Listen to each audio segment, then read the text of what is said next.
J'espère qu'on n'entendra pas les bruits de perceuse de mes voisins qui semblent faire une pause dans leurs travaux. Ça fait 48 heures qu'il y a des travaux et où vraiment la notion de pause déj a pas l'air d'être trop intégrée, mais visiblement aujourd'hui ça passe. Donc ma foi, j'en profite, je vais enregistrer cet épisode maintenant. Bonjour à toutes et à tous, j'espère que vous allez bien. Bienvenue dans un tout nouvel épisode du Clo-Clo Club que vous avez choisi. Car oui, j'ai fait une petite story l'autre jour sur Instagram, abonnez-vous, c'est vraiment super, où je vous ai demandé de choisir parmi plusieurs thématiques que j'avais dans tous les cas envie d'aborder dans le podcast, laquelle vous préfériez pour en parler ensemble cette semaine. Et vous avez voté en masse pour le sujet qui, si je fais bien mon travail, est aussi le titre de cet épisode, à savoir « La création de contenu tue la créativité ». Tant, hyper dramatique, dit comme ça. C'est une phrase qui est assez radicale et un peu provoque volontairement, mais que j'entends en fait de plus en plus autour de moi, depuis quelques années déjà, mais là particulièrement, que ce soit notamment chez les illustrateurs, illustratrices et musiciens, musiciennes, puisque c'est un peu deux milieux dans lesquels je gravite un peu plus que d'autres, mais de manière plus générale, je sens qu'il y a quand même une pression folle que se mettent les créateurs et créatrices dont c'est le métier, ou en tout cas qui veulent en faire leur métier. Il y a aussi des prises de parole dans des vidéos YouTube, je pense à Ectomorph, que je cite beaucoup, Louisa, qui aborde ces sujets-là. Beaucoup de personnes qui du coup finissent par dire « je ne suis plus artiste, illustrateur, illustratrice, musicien, musicienne, insérez l'activité que vous souhaitez à cet endroit, mais je suis aujourd'hui créateur, créatrice de contenu ». Et ça prend le pas sur le reste. Et d'ailleurs, dans les tendances qu'on nous présente de manière globale, je dis on, référez-vous à plein de podcasts d'entrepreneuriat, plein d'articles, de sites, les plateformes aussi concernées, je pense ça va de Spotify à Instagram en passant par YouTube et compagnie, font comprendre que quand on veut émerger aujourd'hui avec un contenu, une proposition artistique, un projet créatif au sens large, il faut partager beaucoup plus de soi et donc devenir créateur, créatrice de contenu à part entière. Il y a un peu un amalgame qui est fait entre la vie personnelle, déjà se mettre en scène soi, donc et la création de contenu, mais aussi plus direct, une partie de communication, être capable de faire de la com, ce qui est une logique de contenu très différente de celle qu'on peut avoir pour un projet, encore une fois, artistique, militant, pour le plaisir, même pour son métier, de l'artisanat ou autre, c'est pouvoir le mettre en lumière au travers de contenus dédiés à ça et qui répondent à une demande aussi. Quand je parle de création de contenu, je vais vous le placer tout de suite comme ça, on est tous alignés. Je parle essentiellement des réseaux sociaux parce que c'est là que vraiment cette notion a émergé et s'est installée comme incontournable, puisque c'est la base même aujourd'hui de l'activité sur les réseaux sociaux, mais ça fonctionne aussi sur d'autres canaux. Je pense notamment à des newsletters, je pense à Patreon, dont je vais vous parler parce que je suis dessus et que je rencontre un peu les mêmes problématiques. Restez bien jusqu'à la fin de cet épisode pour savoir de quoi je parle. Bref, c'est disponible ailleurs, mais moi je vais me concentrer un peu plus sur ce qui est accessible à toutes et tous et qu'on fait beaucoup plus facilement toutes et tous en tant que créateurs, créatrices, qui partageons du contenu publiquement, on le fait sur les réseaux sociaux. Aujourd'hui, c'est devenu une vitrine par rapport à un site web ou autre. C'est présenté comme plus simple d'émerger via les réseaux. La création de contenu tue la créativité. Pourquoi est-ce qu'on entend autant cette phrase ? Pourquoi est-ce que toi, peut-être tu as été voté dans ma story Insta pour ce sujet ? Tout simplement parce que c'est une réalité aujourd'hui. J'en parlais un petit peu dans le précédent épisode sur la dimension politique de la créativité, que je t'invite à écouter. Vraiment, l'épisode est très cool, j'en suis assez fière. Mais il y a, on ne peut pas le nier, une standardisation, une homogénéisation des contenus aujourd'hui. Déjà, on est passé de partager des choses juste parce qu'on les aime, parce qu'elles nous font plaisir, à vraiment créer du contenu, donc lui donner une valeur. Cette valeur, elle te permet d'émerger, de faire connaître autre chose, donc c'est la dimension de communication dont je parlais, mais aussi potentiellement de te rémunérer directement. Donc là, tu vas être sur de la com, mais pour autrui. Tu vas être sur plutôt du marketing. Il y a une petite nuance entre les deux. Là, je mets ma casquette professionnelle pour vous dire ça. Pour celles et ceux qui ne connaissent pas trop la différence. D'un côté, vous avez la communication. C'est la façon dont on parle, c'est l'identité de la marque, comment est-ce qu'elle se reflète à l'extérieur, donc l'identité d'un créateur, d'une créatrice, comment est-ce qu'il prend la parole pour une audience. Et de l'autre côté, vous avez le marketing, c'est plutôt comment est-ce qu'on vend un produit. Les deux fonctionnent ensemble, sont souvent indissociables, l'un a besoin de l'autre et inversement. Mais voilà, il y a cette petite nuance quand même, on peut faire de la communication sans vendre quelque chose. Et quand on fait du marketing, on a tendance à amener un consommateur à faire un acte. Sur les réseaux sociaux, aujourd'hui, on s'adresse à une audience via des codes. On a tous un peu les mêmes règles qui sont définies par un algorithme qui lui-même se base sur des comportements, sur une demande aussi des gens, sur ce qui va stimuler le plus notre cerveau, nous retenir le plus longtemps sur une application, etc. C'est des codes du coup qui sont basés sur de vrais comportements et en même temps qui sont très arbitraires aussi puisque le but ça va être de passer du temps sur une plateforme, de vendre un maximum, etc. etc. C'est pas, tout le monde n'arrive pas au même niveau en mode égalité des chances et vous allez y arriver. Ça reste vraiment un business à part entière aujourd'hui. Et ça n'empêche pas des gens d'émerger comme ça a été le cas il y a plusieurs années au tout début quand c'était pas du tout autant un business mais plus une plateforme de partage. Je pense par exemple à Instagram qui est à la base un réseau social pour partager des photos. Ceci étant dit, aujourd'hui du coup c'est difficile de faire connaître son activité, un projet, etc. sans en parler, mais pour en parler, il faut se plier à ces fameuses règles, à ces fameux codes et répondre à l'audience. Donc pour ça, il y a un peu des moules types qui fonctionnent. Je pense que si vous y intéressez un petit peu, vous avez déjà entendu parler du fait qu'il faut une accroche, il faut que le storytelling, donc la façon de raconter votre contenu, tienne bien l'attention, qu'il y ait du suspense. C'est pour ça que je vous disais, restez jusqu'à la fin de l'épisode, attention. Ça, typiquement, c'est une petite technique. C'est de mettre l'info importante, pas dès le début. Ça va être plein de petites choses comme ça, aussi bien narratives que aussi illustratives. Ça veut pas dire grand-chose ça, Chloé. Mais que dans l'image aussi, dans le montage, enfin bref, dans tout ce que vous allez proposer, il y a plein de moules d'attendus, de choses qui fonctionnent aussi. Voilà, ça c'est connu. Et donc on a, je pense, quand c'est pas son métier, qu'on n'a pas aussi beaucoup de temps à y allouer et que c'est pas ça qui nous fait vibrer le plus, on peut avoir l'impression d'être contraint à rentrer dans ce moule-là, de le faire et derrière ça fonctionne pas forcément des masses ou au contraire ça fonctionne très bien mais sur le court terme ou auprès d'une audience qui nous correspond moins et il y a pas mal de frustration aussi à batailler un peu contre des tendances, contre des personnes et avoir l'impression que le problème il vient de l'extérieur et pas de soi. Ou alors au contraire se remettre en question en se disant mon contenu est nul, je suis nul et du coup personne va découvrir mon super projet qui lui est vraiment très cool. Moi je me suis un peu posé ces questions-là avec le podcast. J'en avais fait un épisode à l'époque, ça aussi je vous le mettrai en description de celui-ci, où je parlais du trio infernal, de la productivité, c'est bien en le disant, j'ai oublié c'était quoi le trio. Mais c'était un peu la course à la productivité de contenu, produire, pour faire du chiffre. Et en fait, mettre de côté des valeurs, un message et une créativité qui sont pourtant inhérentes aussi à la création de contenu. Dans création de contenu, il y a création, donc forcément il y a de la créativité. Et c'est créatif de créer du contenu. C'est juste un autre type de créativité. Mais c'est comme si vous comparez faire la cuisine et peindre un tableau. Il n'y a pas une meilleure créativité que l'autre, c'est juste deux expressions de la créativité qui sont différentes.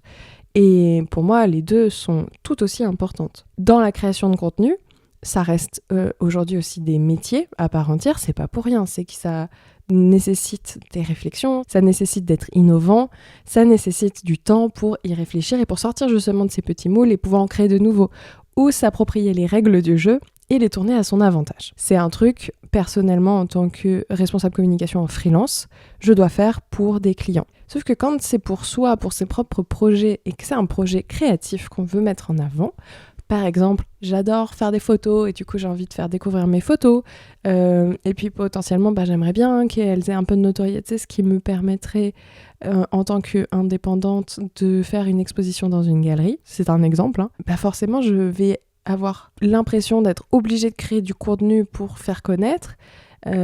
Si au début ça peut être très plaisant de jouer un peu avec, de se dire comment est-ce que je peux raconter ça, etc.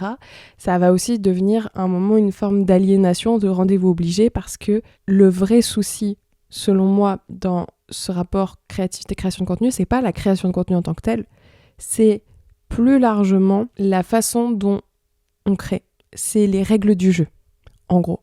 Ces règles du jeu qui, encore une fois, s'appuient sur aussi des vrais comportements, s'appuient sur des objectifs commerciaux et s'appuient sur des grandes tendances où c'est beaucoup plus simple de traiter des choses par groupe et collectivement que individuellement au cas par cas. La création de contenu, elle est aliénante parce qu'il y a une obligation d'être présent pour ne pas disparaître, ou en tout cas c'est les idées que ça véhicule, qui sont pas forcément vraies, ça dépend, mais de se dire non, il faut que je poste 3 fois par semaine, que ceci, que cela, au détriment de parfois la qualité, mais surtout de l'essence même de la créativité. Créer, c'est aussi se foirer. Créer, c'est tester des choses. Créer, c'est jouer.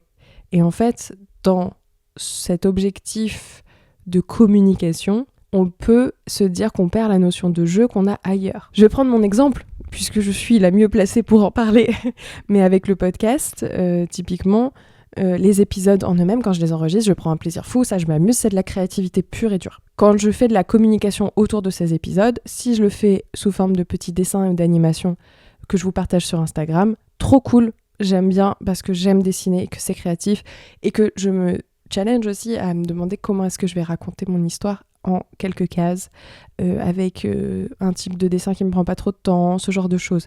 C'est des contraintes, mais en réalité, dans mon cas, la créativité, elle est nourrie de ces contraintes-là, j'en ai besoin, parce que si j'ai 0 contrainte et que j'ai une liberté totale, je freeze totalement, parce que j'ai trop d'idées d'un coup, et qu'en même temps, je sais pas par où commencer, du coup, je fais rien. Donc, en ça, c'est assez positif, c'est assez chouette. Je vois aussi des contenus d'autres personnes qui m'inspirent. Là aussi, j'ai fait un épisode, attention, entre comparaison et inspiration, c'est hyper dur.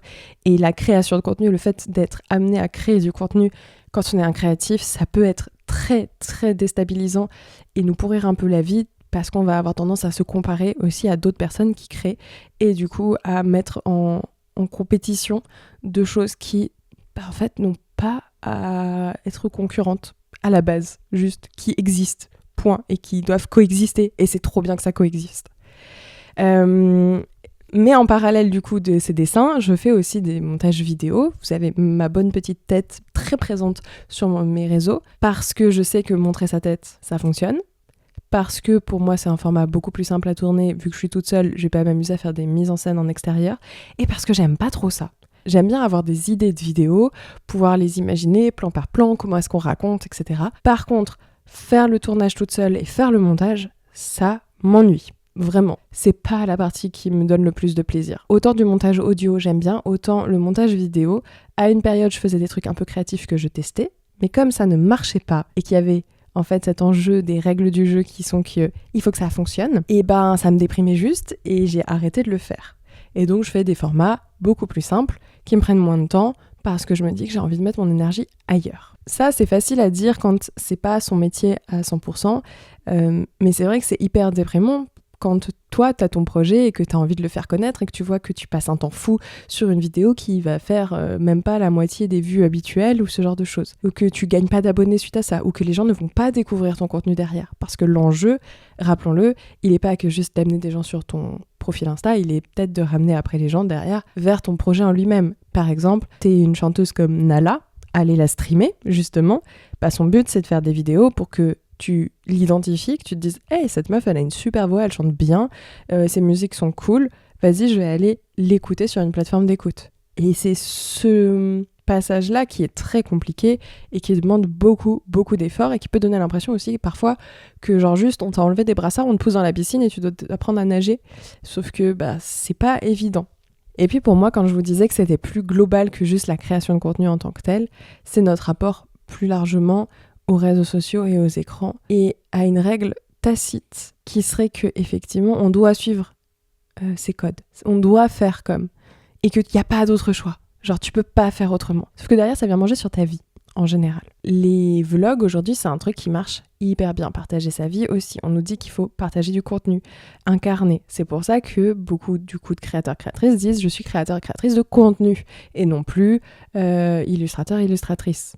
Je reprends toujours cet exemple parce qu'il est assez parlant. C'est-à-dire que je ne te partage plus que des dessins que je fais, je te partage aussi ma tête qui prend un petit déjeuner et puis qui va aller dessiner dans l'herbe. Et pas juste le dessin dans l'herbe. On a décentré l'intérêt sur la personne Et c'est d'ailleurs ce qui est en demande derrière les gens. Ils vont se reconnaître dans toi, donc potentiellement ils vont aimer ton contenu. Mais si tu leur montres juste ton dessin, aujourd'hui la façon dont c'est codé et dont ça fonctionne, et ben ça performe un peu moins.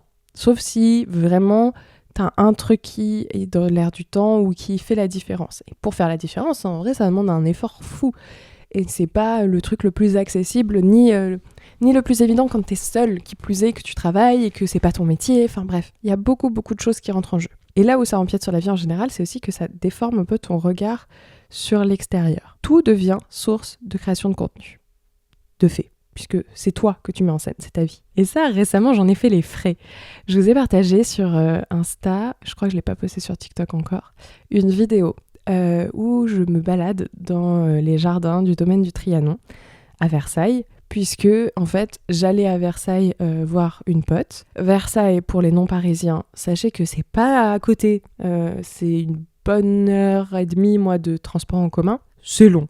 Franchement, par canicule, je vais ailleurs, généralement. Donc je me suis dit que, quitte à bouger pour la voir, autant rester sur place et en profiter pour, à la base, visiter le château de Versailles. Évidemment, comme je m'y prends le jour J, c'était pas dispo, il y avait plus de billets. Je me suis dit, bon, qu'est-ce que je peux faire ? Les jardins, c'est cool. Il y a les jardins du domaine du Trianon. Ça fait des années que j'y suis pas allée. Ça me fera être dehors parce qu'il fait hyper beau. En même temps, c'est la bonne saison parce que tout est fleuri, c'est magnifique.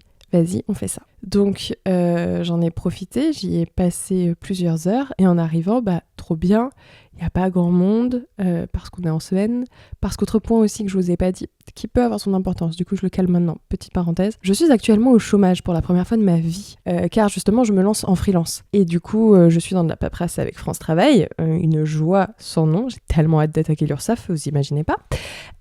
Et du coup, je me retrouve avec des journées où je fais un peu ce que je veux et où le podcast, du coup, a beaucoup plus d'importance puisque j'ai beaucoup plus de temps à lui allouer. C'était là où je voulais en venir. Je me balade donc dans les jardins, c'est très tranquille, c'est cool, il n'y a que des touristes, il y a surtout les jardiniers qui s'affairent un petit peu partout au soleil en train de s'occuper des fleurs, ça sent trop bon, c'est trop beau. J'ai les larmes aux yeux en arrivant à hauteur du hameau de la Reine parce que c'est vraiment juste, ça fait du bien d'être là et que moi je vois une feuille, je suis contente. Je commence à filmer. Je me dis pas, tiens, il faudrait que je filme. Non, je commence à filmer dans la perspective de me dire, ça fera un bon reel pour le Clo-Clo Club parce que ça reste une sortie culturelle et que c'est un truc que je vous partage et que c'est aussi un contenu un peu inspirant puisque moi, encore une fois, je vois une feuille, je me sens bien, donc ça m'inspire. Vas-y, filme ça pour donner envie, pour donner aussi un peu le tips aux gens de visiter ce lieu-là. Et puis voilà, j'ai commencé à filmer. Puis j'ai filmé, et puis j'ai filmé. Et puis en fait, ça m'a un peu pourri la visite. Très honnêtement, je m'en suis rendu compte même pendant, j'étais mais lâche ton téléphone 30 secondes. Et non, j'étais tout le temps en train de filmer des trucs. Alors heureusement, j'ai fait des pauses. Je me suis amusée à me perdre dans le domaine, qui est quand même très grand. Et puis en sortant du domaine, il y a une grande allée pour marcher jusqu'à vraiment la sortie des jardins, pour aller dans Versailles même, reprendre le train. Je me suis...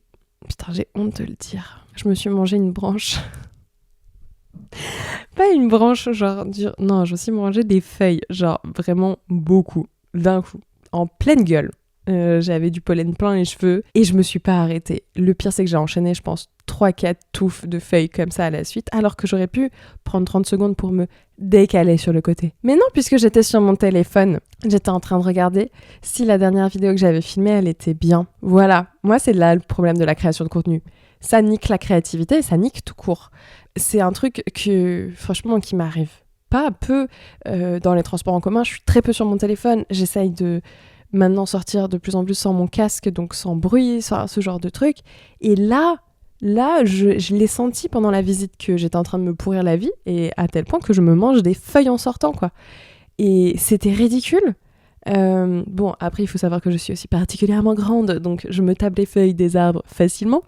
Quand même, genre, la honte vis-à-vis de moi-même, d'être à ce stade, juste pour vérifier qu'une vidéo va être bien, pour ensuite faire le montage dans le train du retour, pour en faire un reel, pour faire la voix off en rentrant, Et en fait, pendant tout ce temps-là, qu'est-ce que je ne fais pas ? Des trucs qui me font vraiment plaisir créativement parlant, à savoir m'inspirer de la nature et profiter directement et pas à travers un écran. Donc prendre une vraie source d'inspiration et nourrir ma créativité de la vraie vie et pas en créant déjà autre chose. Premier point. Le deuxième point, en fait, tu rentres, t'es fatigué parce que tu t'as pas vraiment profité, t'étais toujours en train de travailler d'une certaine façon. Et donc, j'ai pas écrit une ligne de mon roman, qui est un projet dont je vous parle depuis longtemps, que j'ai entamé. Là, ça fait 15 jours que j'ai rien écrit. Et ça m'embête parce que j'ai du mal à me mettre dessus, parce que je fais passer en priorité les contenus pour le podcast. Parce que, comme je gagne en ce moment des abonnés, merci d'ailleurs à tous les nouveaux et toutes les nouvelles qui ont rejoint le Clo-Clo Club. Franchement, je vous jette pas la pierre, vous êtes les bienvenus et je suis trop contente. Mais en fait, pour que vous veniez découvrir le podcast, il faut bien que je fasse un peu de la promo autour, des nouveaux épisodes et tout ça. Ça demande de la création de contenu et ça, je le fais passer en priorité d'autres projets créatifs. Et personnellement, c'est ça vraiment le cœur du problème. Ça ne tue pas ma créativité, ça la met au service de quelque chose qui n'est pas la source de mon épanouissement, qui n'est pas l'endroit où je développe ma créativité, qui est un endroit créatif certes, mais qui n'est pas l'endroit où je m'épanouis le plus créativement parlant. Et c'est ça qui est hyper frustrant. Et c'est pour ça que je comprends que vous ayez voté massivement pour ce sujet. Je comprends aussi les coups de gueule de tous les artistes indépendantes, mais aussi en fait des militants qui sont obligés aujourd'hui de trouver des astuces pour pouvoir parler de sujets, des sportives, des cuisinières qui lancent des vidéos YouTube maintenant pour faire découvrir leur restaurant, alors que leur travail c'est la cuisine, c'est pas de faire des vidéos, même s'ils peuvent prendre énormément de plaisir aussi. Et ça, c'est un truc, il faut pas jeter la pierre non plus à la création de contenu, dans le sens où ça peut être très cool et très, très jouissif, surtout quand on bosse en équipe, mais quand ça devient un peu une obligation, et je pense que c'est par cycle, il y a toujours des périodes où on se sent un peu forcé de faire. Oui, ça crée de la frustration, oui, c'est agaçant, et très honnêtement, j'ai pas la solution magique pour vous dire comment vous rabibocher avec la création de contenu, si ce n'est un peu le conseil très générique, très généraliste, et très bateau, franchement, que je donne à chaque épisode et que moi-même j'ai du mal à respecter, qui est d'arriver à trouver un équilibre. En fait, pour moi, trouver cet équilibre, il passe plus par reprendre de la liberté par rapport au code et aux règles. C'est de se dire, quand il y a des règles du jeu, très bien, je les connais, par contre je peux me les réapproprier, je peux en faire un truc à ma sauce, à moi. Et reprendre en fait sa liberté qui nous est propre et se remettre un peu au centre aussi, et pas au service de une demande, un public, une audience. C'est une phrase de dev perso très cliché que j'ai entendue d'ailleurs dans The Holiday, la rom-com avec Jude Law et Kate Winslet, que je n'avais jamais vue car je l'associe à Love Actually, qui est nullissime, absolument catastrophique, ne regardez pas ce film, alors que The Holiday, c'est vraiment très bien, ça m'a donné le smile, et c'est fou comme c'est déconstruit pour l'époque. Tout ça pour vous dire que dans ce film, il y a un personnage d'un scénariste d'Hollywood à la retraite, qui parle justement aussi du rapport au cinéma, à la création, qui parle du fait qu'il y a genre 9 films qui sortent en une journée, il dit avant c'était en un mois, enfin toute cette standardisation et cette course à la productivité, on y revient. Et il dit un truc que je trouve assez chouette en parallèle au personnage de Kate Winslet, déjà la chance, il est pote avec Kate Winslet dans le film. Il lui dit qu'elle se comporte comme la meilleure amie, donc un peu le personnage secondaire, et pas comme l'héroïne, et qu'il comprend pas pourquoi, alors qu'elle est l'héroïne en fait. Et si je transpose cette phrase à notre sujet, bah oui, pourquoi est-ce que tu te comportes comme le personnage secondaire qui répond à l'algo alors que t'es l'héroïne ou le héros de ta créativité ? Pas tout simplement parce que tu veux en vivre et que tu as besoin d'argent. Un vrai sujet qu'on aborde de plus en plus dans le podcast, mais qui est nécessaire surtout en temps de crise comme c'est le cas aujourd'hui. Enfin, c'est très difficile de passer à côté et je pense que beaucoup de personnes ne se rendent pas compte du temps passé, même s'il y a eu beaucoup de vulgarisation et de discours autour des placements produits et autres. Ça reste une galère et une précarité sans nom pour des gens qui ont envie d'émerger et dont c'est pas encore le métier ou dont ça commence à l'être. Je repense à Lou Auberto, qui est créatrice de costumes, qui est venue au micro, je vous mettrai le lien en description, et qui a quand même travaillé sur des tenues pour du cabaret, s'est retrouvée dans un musée, a fait une robe pour Beyoncé, et derrière qui juste cherche du taf pour payer ses factures. C'est fou quand même d'avoir ce ratio-là en tête. Et la création de contenu, elle rentre là-dedans, c'est qu'on a aussi c'est la vitrine de ta boutique, c'est vraiment ta devanture, donc t'as besoin qu'elle soit belle, qu'elle soit alléchante, et t'as besoin de faire venir les gens dedans pour qu'ensuite ils puissent consommer ton contenu. Mais c'est un travail à part entière, c'est un travail monstrueux, et c'est très aliénant et très épuisant. Et donc, évidemment, dire reprends ta liberté par rapport à ça, ça peut paraître très idéaliste, mais je pense qu'il y a une façon de te dire quelle est la valeur que tu as envie de donner à cette création de contenu, quelle est la priorité aussi que tu as envie de donner à tes projets, comment est-ce que tu hiérarchises ça, comment est-ce que tu t'entoures ou que tu délègues quand c'est faisable et que vraiment, faut pas hésiter. Et puis, tu le partages aussi, que tu puisses en parler ouvertement avec d'autres créateurs et créatrices, ça fait du bien. N'hésitez pas d'ailleurs à slider dans mes DM sur les réseaux, à m'écrire même par mail à clocloclub@gmail.com. On peut en discuter, en fait, on est ensemble et je pense qu'on y passe toutes et tous, que, encore une fois, c'est par vague, c'est par période, c'est plus ou moins dur. En ce moment, ça l'est particulièrement parce que ça devient une norme, une nouvelle, qui peut être étouffante, mais je pense qu'il y a moyen d'arriver à détourner les règles du jeu et prendre plus de liberté. Je vais prendre un tout dernier exemple pour ça, assez récent et assez spécifique aussi. Là, je remets ma casquette de professionnelle de la com parce que c'est un cas un peu intéressant quand on bosse dans ces secteurs-là, mais du coup, pour vous, ça peut faire un bon parallèle aussi. Le streamer Anime, un gars sur Twitch, est passé dans une vidéo YouTube avec d'autres youtubeurs et où il y avait une collab avec la marque de biscuits Delichoc. Souvent, en fait, quand vous avez une marque qui fait une collaboration commerciale, elle donne un brief aux créateurs et créatrices de contenu avec des mots interdits, des mots où c'est ok, un peu l'idée générale, mais souvent quand tu fais appel à des créateurs et créatrices, le but c'est que ce soit eux qui apportent leur univers, même si aussi il arrive qu'ils fassent un truc très générique juste pour encaisser un chèque parce qu'ils en ont besoin et qu'ils ne sont pas emballés plus que ça par ta marque. Mais quand il y a un concept un peu imaginé autour, etc., et donc il y a plus de budget, il y a un vrai effort créatif qui est fait, il y a une volonté que ça se passe bien, il peut y avoir aussi juste un intérêt très fort pour le produit à la base ou pour la marque, genre que c'est quelque chose que tu aimes trop et du coup tu es honoré de bosser avec. Et dans le cas de Delichoc, ce qui s'est passé, c'est que Anime a dit sur le tournage, à un moment, sous forme de blague, « Ah zut, moi je préfère les Oreos ». Évidemment, gros drama côté équipe marketing, parce que oui, quand tu cites un concurrent, franchement c'est chaud.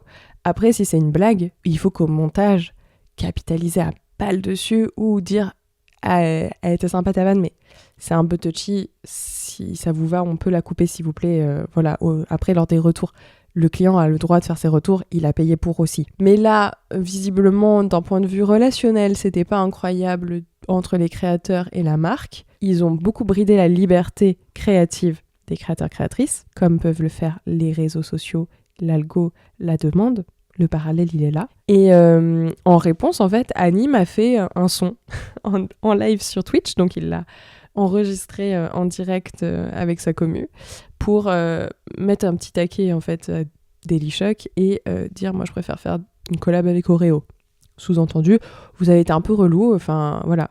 Et en même temps, c'est un super coup de com' qu'il leur fait aussi, même si c'est pour critiquer, en fait il leur donne une visibilité où tout le monde est en mode ah Delichoc ça existe encore, etc. C'est malin, c'est là où en fait il a repris des règles. Les règles c'était ce deal là et dire bah franchement vous avez été agaçant, venez, j'ai trouvé une nouvelle idée, je vais la construire en live avec ma commu.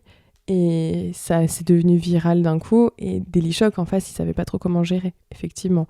En termes d'image, pour eux c'est pas le meilleur move, voilà, mais c'est bien la preuve que quand t'as un cadre qui peut te donner l'impression d'être aliéné, étouffé, de pas avoir le choix, qu'on t'oblige à faire des trucs que t'as pas envie de faire, ou de le faire de façon pas incroyable. Alors lui, dans son cas, il est rémunéré, mais je pense aux réseaux sociaux de manière globale, quand t'es indépendant, tu peux avoir ce ressenti, te dire, il y a façon de te le réapproprier, de sortir de ce rapport de force-là et de, toi, reprendre les rênes et dire c'est moi qui décide aussi. En fait, les réseaux sociaux, c'est des individus dessus. C'est des gens qui ont une liberté de ton et une liberté créative qui émergent. C'est pas ceux qui suivent à 100% les tendances. Ça, ils font du chiffre, c'est très bien, mais c'est pas eux qui sortent du lot. Et en fait, te rappeler juste de ça, te dire, même si c'est pas mon métier, même si j'aime pas trop ça, même si j'ai pas le temps, je ne suis pas contraint de. Même si c'est par là qu'aujourd'hui ça fonctionne. Si ça fonctionne, ok, moi j'ai envie de partager que des choses qui me font plaisir, par exemple. Ou, dans mon cas, ne pas me manger une branche d'arbre juste parce que j'ai voulu faire une vidéo et dire, non, mais tu vas partager autre chose. Et sinon, tu filmes un peu, très bien, mais tu passes le double de temps sur place pour profiter. Ce que je fais, par exemple, dans les expositions que je vous partage aussi dans des vidéos, parce que pour moi, c'est trop inspirant d'aller rencontrer le travail d'artistes dans des vernissages et des musées. Je vous fais des petites vidéos avec pour vous en faire profiter quand vous n'êtes pas sur Paris ou même vous inciter à y aller quand vous êtes en région parisienne. Pour autant, quand je suis sur place, je filme un peu et le reste du temps, juste le téléphone il est au fond de mon sac et je fais autre chose. C'est de pouvoir avoir ce rapport-là, d'être libre de ses choix et de quand est-ce que je crée quoi, quand est-ce que je crée du contenu et comment je le fais.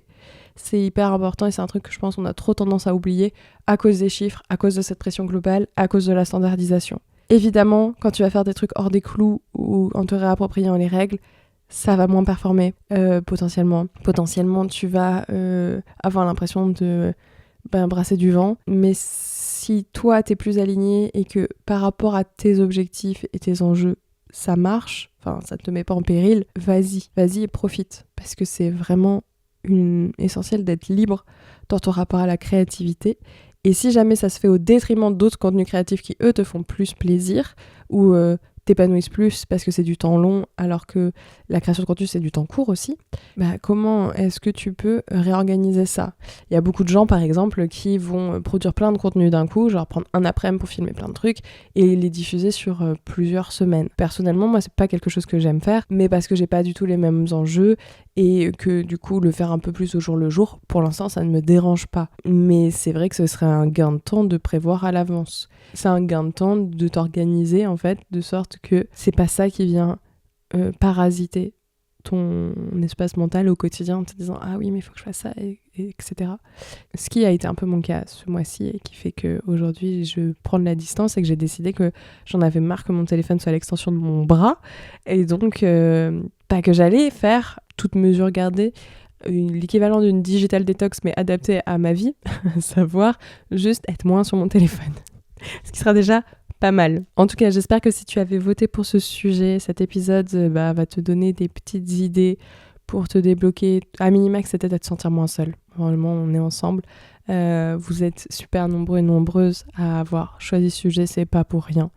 Et je pense qu'on peut s'en parler sur les réseaux sociaux, @clocloclub. Vous pouvez aussi laisser des commentaires et des étoiles sur la plateforme d'écoute que vous utilisez, notamment Spotify et Apple Podcast. C'est hyper simple, donc n'hésitez pas, les gens peuvent répondre. Enfin, on peut faire des threads de conversation. Ça, c'est très cool. Et puis, je vous ai fait un teasing en début d'épisode. Patreon m'a mis un peu la pression aussi, où je me suis dit que je vous étais redevable de créer plus de contenu alors que je n'y arrive pas. Sauf qu'en fait, ma promesse de base, c'était de me dire que c'était un moyen pour vous de financer des contenus que je fournis déjà gratuitement au quotidien et que c'était plus à vous de vous dire ça vaut 4 €, 6 € par mois tout ce que je propose. Vas-y, je contribue. Je vous propose quand même un épisode bonus par mois en plus, mais c'est vrai que sinon je suis pas très régulière. J'avoue que j'ai décidé de ne pas me mettre plus de pression que ça et d'arriver à le décentrer et de dire c'est pas là que j'ai envie de mettre mon énergie et que la création de contenu ne doit pas primer sur ma créativité. C'est pas parce que j'ai un canal de plus, à savoir Patreon, qu'il faut que je me mette une pression supplémentaire et que je crée du contenu supplémentaire. C'est pas le but. Et du coup, tout ça pour dire que vous pouvez aussi me suivre sur Patreon. Du coup, juste en soutien en fait, c'est comme si vous me donniez un pourboire pour le travail que je fournis gratuitement au quotidien sur les plateformes d'écoute et les réseaux sociaux. Un autre truc par contre qui vous coûte rien et qui est trop cool à faire, c'est de partager l'épisode et le Clo-Clo Club de manière générale autour de vous. Ça permet vraiment de le faire connaître, de le faire grandir. Moi, ça me permet aussi d'avoir en fait de nouvelles opportunités pour vous proposer des contenus encore plus quali, des super interviews, des trucs comme ça. Donc vraiment, n'hésitez pas. Pour vous, c'est pas grand chose, c'est genre une story et pour moi, ça compte beaucoup. Donc merci d'avance. Sur ce, j'ai bien parlé. Je vous dis à mercredi prochain pour un nouvel épisode. Bye!